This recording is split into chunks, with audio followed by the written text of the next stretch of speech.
बच्चों, कैसे हैं आप सब? बढ़िया। हाँ, देखिए कल हम लोगों ने पढ़ा था क्या? संख्याओं का मिलन, मतलब संख्याओं को आपस में मिलाकर कुल कितना होता है। ठीक है, अब आज हम अपने नए टॉपिक के साथ उपस्थित हैं। आज का टॉपिक क्या है? घटाना। घटाना मतलब जब भी किसी चीज में आपसे पूछा जाता है कि हमने इतना खर्च किया या हमने ये चीज इसको दे दी तो हमारे पास कितना बचा। दो शब्दों का इस्तेमाल आप देखते रहते हैं। जब भी आपको सुनाई दे, इसका मतलब आपको अपनी कुल चीज में से जो आपने खर्च किया, जो आपने यूज किया, उसको हटा देना है। तो कितना बचा मतलब कि हमें घटाना करना है। घटाने का चिन्ह होता है ऐसे, जैसे धन का चिन्ह था तो धन का एक इसके ऊपर ऐसे लगा हुआ था, लेकिन ये क्या है? माइनस। इसको अंग्रेजी में माइनस कहते हैं और हिंदी में जो हमें बोलना है ये ऋण का निशान, इसको कहते हैं ऋण का निशान। अब देखिए एक चित्र, आप देखिए कि एक लड़का है आदित्य। आदित्य जो है मार्केट जाता है और उसके पास जो रुपए हैं उनसे उसको कुछ सब्जी खरीदनी रहती है। उसको लाना क्या है? उसने एक लिस्ट बनाई जिसमें उसने दो चीजें लिखी कि उसको आलू लाना है 10 किलो और बैंगन लाना है 5 किलो। ये उसके दिमाग में है और उसके पास कुल रुपए कितने हैं? 325 रुपए। अब वो बाजार जाता है एक सब्जी वाले की दुकान पे, जैसा कि आपको चित्र में दिखाई दे रहा था। तो वो जो है दुकानदार से पूछता है सब्जियों के बारे में। तो देखिए जो चीज उसको चाहिए होती है तो दुकानदार उसको कैसे बताता है। जब उसको 10 किलो आलू चाहिए, दुकानदार कहता है 1 किलो आलू का मूल्य 8 रुपए है, मतलब आलू 8 रुपए प्रति किलोग्राम का मतलब होता है 1 किलो आलू। ठीक है, इसी तरह वो बैंगन का मूल्य बताता है 10 रुपए प्रति किलोग्राम, मतलब 1 किलो बैंगन 10 रुपए का है। ठीक है, तो अब आदित्य जो सामान लेने गया है वो कैसे गणित लगाता है? वो सोचता है कि अगर 1 किलो आलू 8 रुपए का है तो 10 किलो आलू कितने का होगा। तो इसको उसने क्या किया कि 8 को 10 बार लिख करके जोड़ा। तो 8 को जब 10 बार लिखा तो आया 80 रुपए। और सीधे सीधे हम ऐसे भी कर सकते हैं कि 8 का पहाड़ा 10 बार पढ़ें, 8 दहम 80 रुपए। इसी तरह फिर उसने जब दुकानदार ने उसको बताया कि बैंगन 1 किलो बैंगन 10 रुपए का है, तो फिर उसने जोड़ा, क्योंकि उसको 5 किलो बैंगन चाहिए था, तो उसने 5 किलो बैंगन 5 दहम 50 रुपए का। ठीक है बच्चों, अब देखिए उसने कुल कितने रुपए खर्च किए?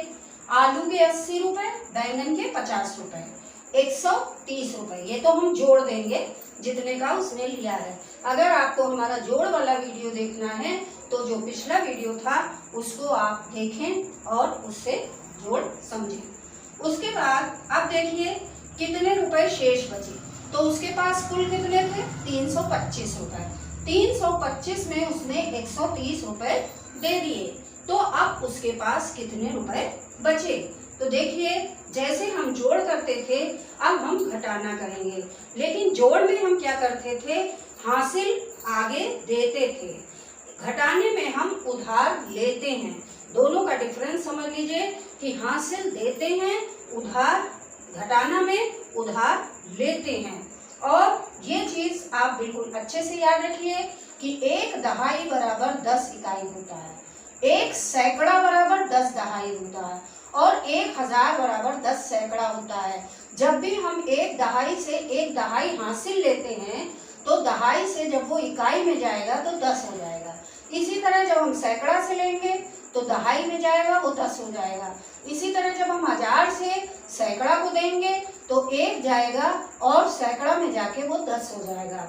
तो ये चीज आपको क्लियर हो गई। अब जो है देखिए हम 325 में से 130 घटाते हैं, तो कैसे घटाएंगे?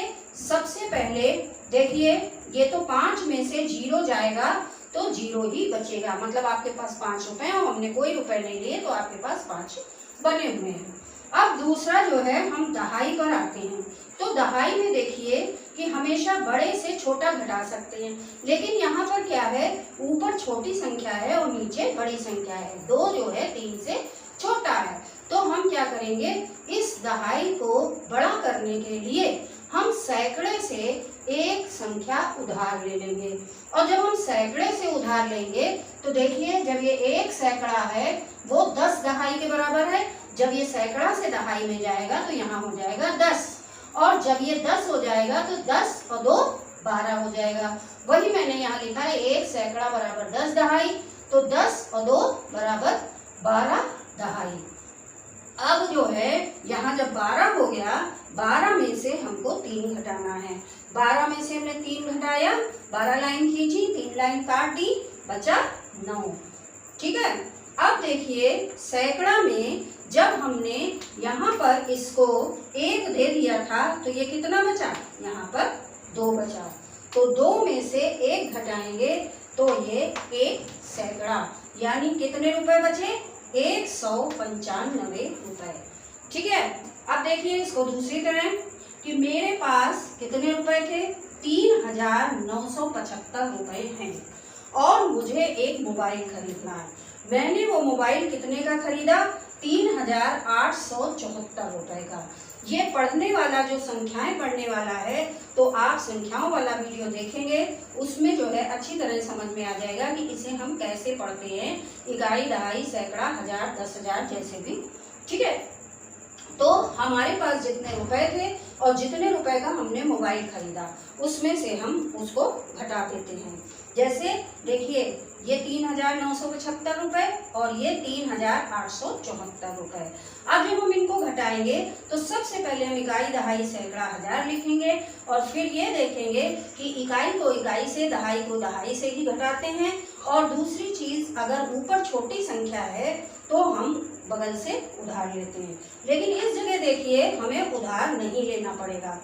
इकाई में 5 में से 4 घटाना है तो 1 बचा, 7 में से 7 घटाना है 0 आएगा, 9 में से 8 घटाना है 1 बचेगा, और 3 में से 3 घटाएंगे 0 आएगा। यानी हमारे पास कितने रुपए बचे, 101 रुपए। लेकिन अब देखिए ये जो तीसरा हम आपको बता रहे हैं इसमें हम दहाई लेना बता रहे हैं कि कैसे हम उधार लेते हैं। देखिए जैसे 7543 और इसमें से घटाना है आपको, क्या घटाना है, 3457 रुपए संख्या। तो कैसे घटाएंगे, सबसे पहले देखिए ऊपर 3 है नीचे 7 है इकाई में, तो 3 में से 7 नहीं घटा सकते, इसलिए हम दहाई से 1 उधार लेंगे, और जैसे ही ये 1 इकाई की तरफ उधार जाएगा तो ये 10 में बदल जाएगा, 10 इकाई हो जाएगा। तो यहाँ 3 तो पहले से था और 10 और 3 13। अब हम 13 में से 7 घटाएंगे, जैसे ही हमने 13 लाइन खींची और ये 7 काट दी तो बची हमारी 6, तो इकाई में आया 6। अब देखिए यहाँ पे 4 पहले से था, 1 हमने इसको दे दिया, तो जब हमने इकाई को दे दिया तो यहाँ पे बचा 3।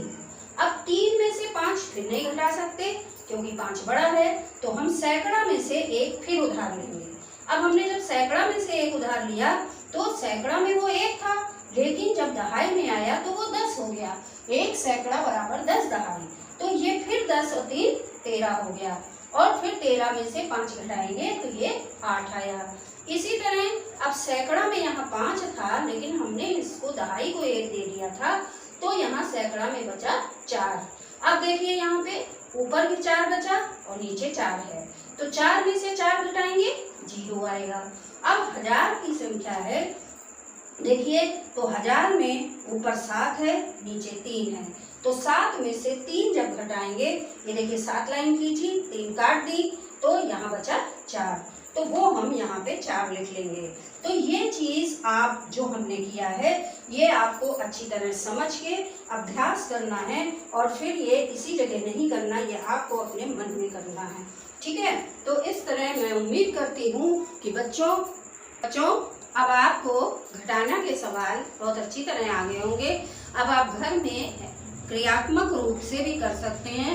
आप बाजार जाइए, अपने पापा से पैसे लीजिए, कुछ सामान खरीद के लाइए और उसके बाद उसमें से उसको घटाइए हासिल लेकर के, इस जिस भी तरह से, तो आपको घटाने का अच्छी तरह अभ्यास हो जाएगा। और बच्चों घर पे रहिए, सुरक्षित रहिए और घर पे रह करके खूब अभ्यास, और इसी तरह से और आगे आप मेरे वीडियो का इंतज़ार करिए। नेक्स्ट वीडियो गुणा भाग सबका होगा।